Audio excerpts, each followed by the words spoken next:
Yes, you behave yourself here, Jed. We're in the leafy environment of Hawthorn. This is the Glenferrie Oval, home of the mighty Hawks, the family club. You can hardly hear anything. There's a couple of well-behaved students over there just bringing their lunch through. Look, you can't even hear them. They're so well-behaved. Probably Scotch College or, something like that. Jeff Kennett had a great tradition of training those cadets down there, and he's a big Hawthorn man. This is Hawthorn, Jed. John Kennedy, their legendary coach. I wouldn't be smiling if I were you, mate. You'll go to the headmaster if you carry on like that. I'm going to stand up and ignore you now, you naughty boy. You're in Hawthorn now. John Kennedy used to stand on the wing over there in his big grey overcoat on the pouring rain, and he'd bellow at his players, "Go in harder! Do something!" You could hear him on the other side of the ground over there, but what a team he had to work with.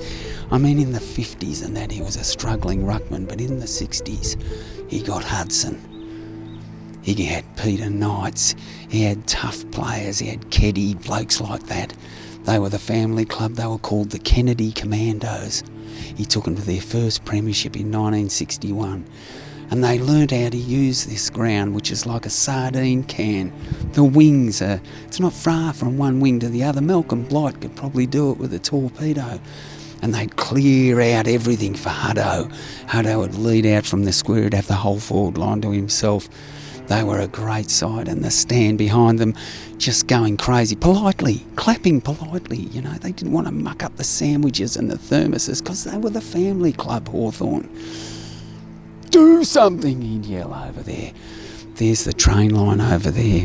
It goes down to Gippsland, and Jack Dyer had a great story. Somebody said, "What was the biggest kick ever? Longest kick in the VFL?" He said, 100 miles. Louis Richards is scratching his head going, "Come on, Jack, what are you talking about?" A bloke kicked it out on the full over there. It went into the back of a goods train and ended up in Warrigal. That's 100 miles. Yeah, good on you, Jack, the greatest man in football.